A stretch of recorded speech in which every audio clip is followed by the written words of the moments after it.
Welcome back to our channel. The Mecca Agreement between Türkiye, Saudi Arabia, and Pakistan could be an important step for the Middle East and South Asia. It has also raised questions about how the balance of the power in the region may be changing. Today, I want to talk about this new step with retired Brigadier General Ufuk Ras. General, it has been more than 2 weeks since our last video. I hope you are doing well. Thank you. Yes, it's very nice to see you. Let me start by asking, what are the real motivations behind this union? You know, we made a video before about the Middle East security architecture. Indeed, there is a requirement for the creation of a security architecture and further a security organization for the Middle East. The Middle East has suffered many conflicts, many instabilities, especially after the Cold War and in particular after September 11. The United States, its Western allies, including Israel, they all destabilized the region. They created wars, conflicts, and many people have lost their lives, and there is still instability going on in many parts of the Middle East. For this reason, the regional countries need to come together and work together to stabilize the region. This is not the business of external powers. They have to limit the influence of external powers, and they have to take the ownership of the security of the Middle East. First, we can see this initiative within the perspective of these opinions. And second, especially Israel's genocidal attacks in Gaza has alerted all countries in the region. And furthermore, there is a war now between United States, Israel, and Iran. Indeed, United States, when President Trump came to power, wanted to change their global strategies. They defined a new national security strategy and national defense strategy. In these strategies, they also mentioned that they want to stabilize the Middle East and they want to reduce their presence in the Middle East. However, United States was dragged into war by Israel, and that has created really a big inconsistency with the defined US strategies. Now the situation is complicated, but all these developments have demonstrated that the regional countries should take the ownership of the security of the region. The West is in decline, and they are no longer able to control the entire world as they did in the past. So it is the responsibility of the regional countries to take this ownership, and these opinions have led to this initiative, which indeed, in my opinion, is the first step. The three countries alone cannot bring stability to the entire region. They need new members, new partners in the region. How could this new step affect regional and global security dynamics, and what do major and global and regional powers think about this new agreement? If the Middle East countries can develop a robust security architecture in the Middle East, this would definitely affect the region and some parts of the world. It depends on the future of this first step. In my opinion, one of the most important points is the inclusion of Egypt and also Iran. There is a regional competition among the regional countries, and this competition should turn into cooperation. And without cooperation with Iran, it won't be possible to stabilize the region. These disputes between Iran and other countries should be resolved. And this can be achieved with the inclusion of Iran in this initiative. Maybe not now, because Iran is now in a war with the United States. However, if the war ends, Iran, in my opinion, must be also part of this initiative. There are different opinions from the world. Very interestingly, United States, Russia, and China, they all support the establishment of a security architecture in the Middle East. The United States and Russia, China have different perspectives. Russia and China believes that if the Middle East countries can establish a security architecture, this would reduce the influence of United States in the region and even may lead to the withdrawal of US from the region. This is their perspective. The United States thinks that a security architecture should be aligned with United States policies and should counter Iran, not Israel. But that brings the question here, this initiative should become an independent initiative.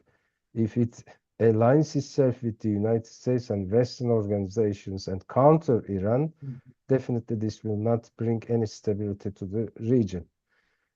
Concerning European Union, they haven't mentioned anything about this, as far as I know. European countries haven't made official statements. They are very much occupied with the ongoing war in Ukraine.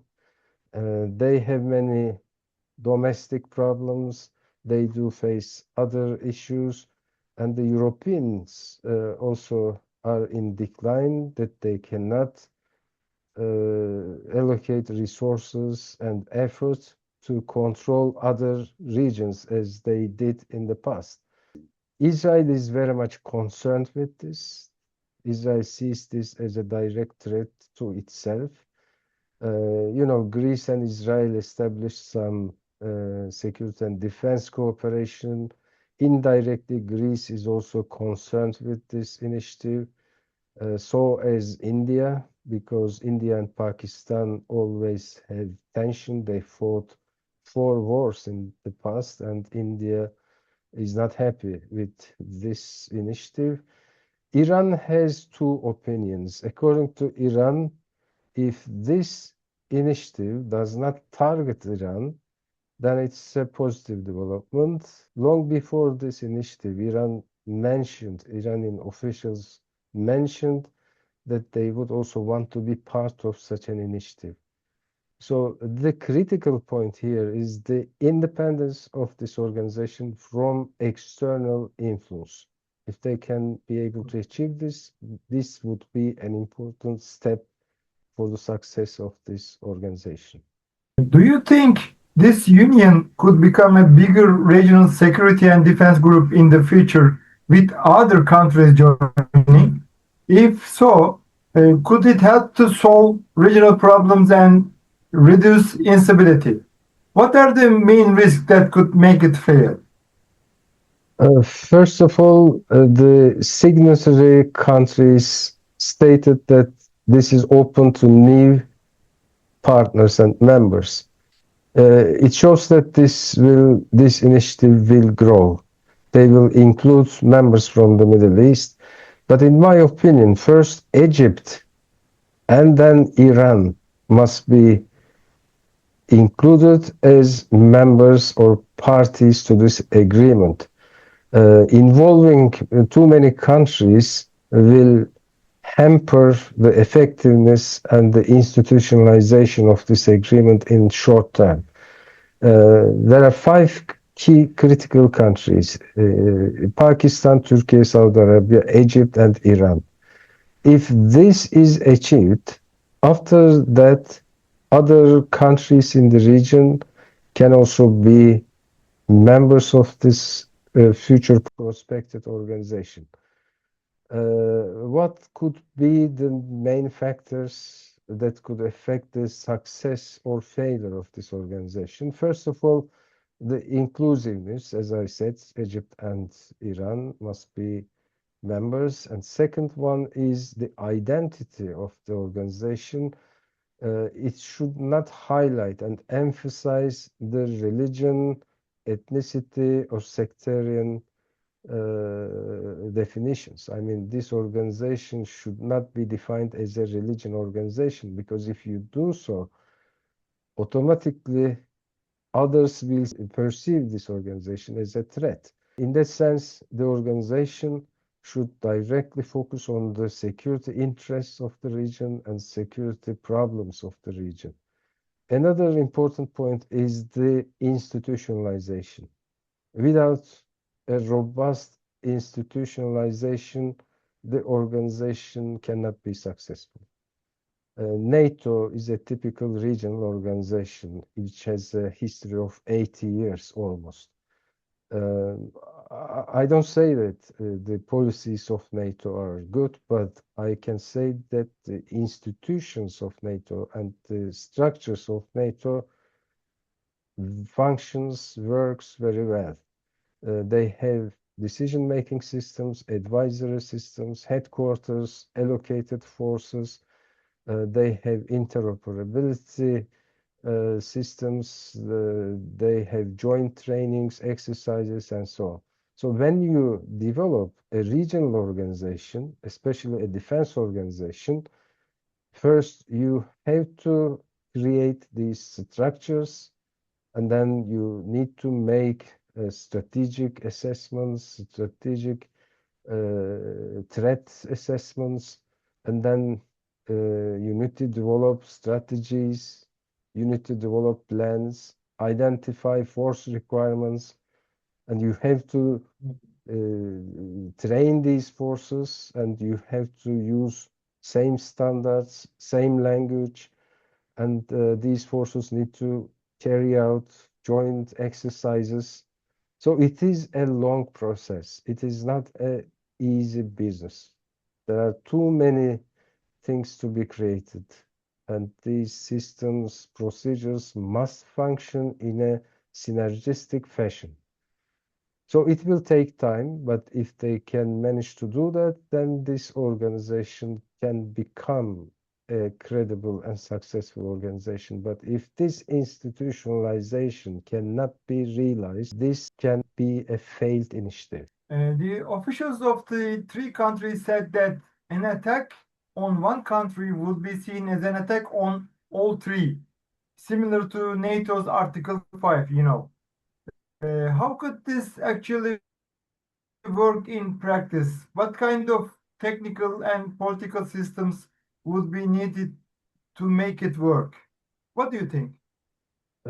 First, I have to say that this agreement has not been publicly shared by the signatory countries. We do not know the details. Concerning NATO's Article 5, it is not an automatic process. If there is an aggression, for example, to a NATO country, NATO does not respond to it automatically. Before Article 5, there is Article 4, which is consultations. The member nations discuss the issue, and then they either make a decision to invoke Article 5 or not. So it requires the consensus of member nations. Similar to that, I don't think that if there is an aggression to any country of the three, this would require an automatic response to that. They have to discuss it, and it can only be decided with the consensus of three countries. And the second thing, today, before conventional attacks or war, there are too many threats. There are hybrid threats. If there is a drone attack, would it be considered as an aggression? If some countries support some groups in another country, would it be considered as an attack? There are too many things before the invocation of Article 5. NATO has, for example, crisis management systems.